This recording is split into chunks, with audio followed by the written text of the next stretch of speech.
Great part about Peter Pan. Yes, okay, he flew, but he didn't fly in a rocket. He didn't have a special suit. He just did it. Superhero? I like that. Is it a bird? Is it a plane? No, it's Super Pan. And Tinkerbell. Tink was looking real tasty that afternoon. Watch those hungry Venus flytraps, Tink. Huh?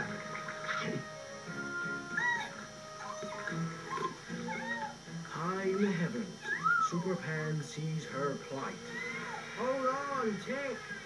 Spit out that fairy, spinach head. You belong in a greenhouse.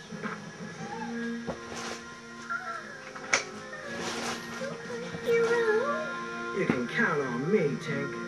It's all in a day's work for Super Pan.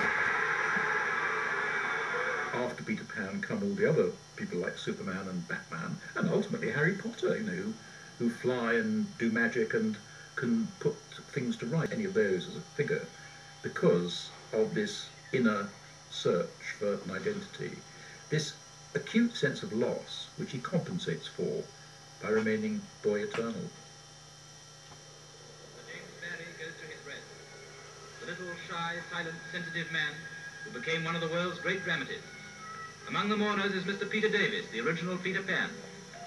Barrie has gone, but his plays remain, plays that have set the world... Strange. Inky dead. He'd been with me for so long, it was like losing a shadow. He was so like me.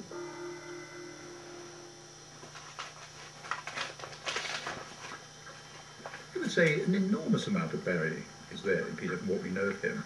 Barrie loved the world of playfulness, and yet I think he was obviously an intelligent man who realised the tragic side of never fully maturing. I don't get it. What's so tragic about not growing up?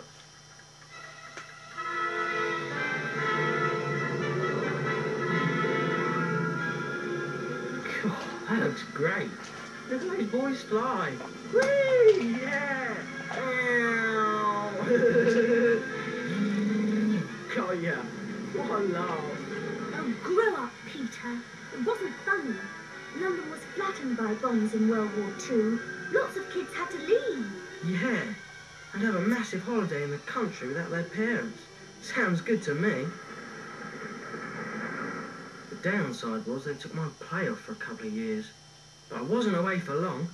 A visitor to the Great Ormond Street Hospital for Sick Children, and it's none other than Peter Pan, charmingly portrayed by Celia Lifton. Here's a sight which would have gladdened the heart of Sir James Barrie. For the lives of the small patients... I never forgot the sick kids, and soon started seeing them again. Not just you. Everyone was getting in on the celebrity act by then. Including that mangy dog. Children love animals, Peter, and the sooner you get that, the better. Never smile at a crocodile. No, you can't get friendly with a crocodile. Don't be taken in by his welcome grin.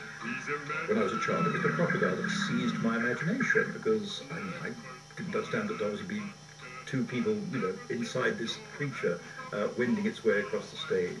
So it's a wonderful stage idea. It's also actually, when you think about it, quite a good symbolic idea, because it's tick-tock, isn't it? The crocodile with the clock. And in fact, this is a play very much about time. In Neverland, time stands still for everyone, except for old Hook. "Smee," he said huskily. "That crocodile would have had me before now, but by a lucky chance he swallowed a clock, and it goes tick, tick, tick within him.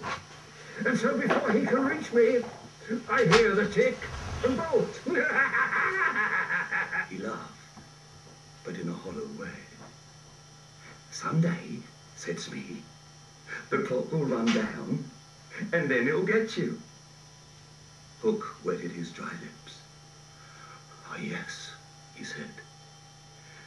"That's the fear that haunts me." I suppose growing up is not only one of the most exciting things that happens to us, it's also one of the saddest, inevitably. And I think the fact that Peter never wants to grow up really does echo with something very deep inside all of us.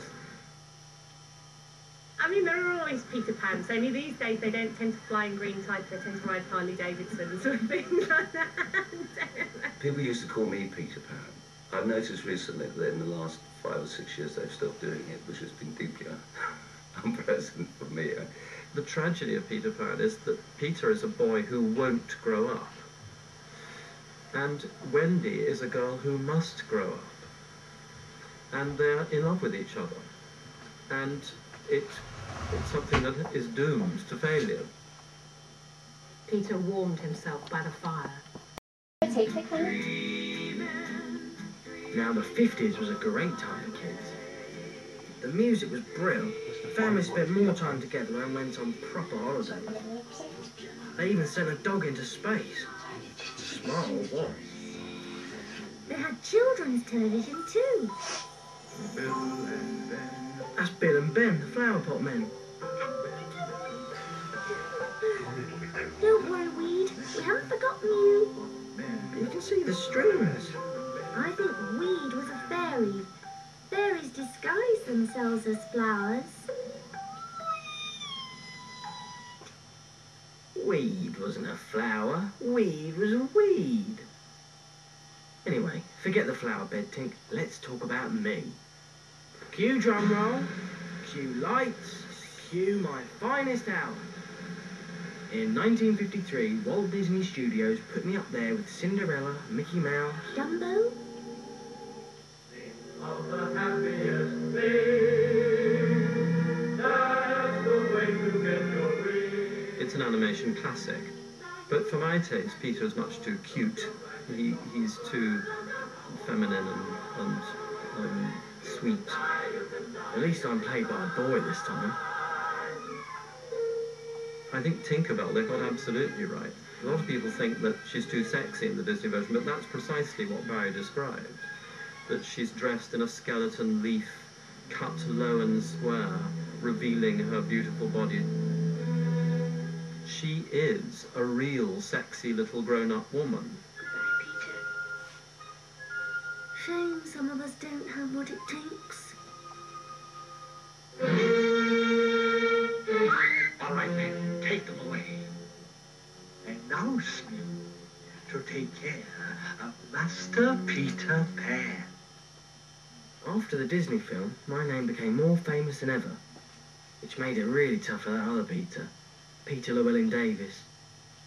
He never did come to terms with people thinking he was named after me. What's in a name? My God, what isn't? If that boy, so fatally committed to an arrestation of his development, had only been dubbed George or Jack or Michael or Nicholas, what miseries would have been spared.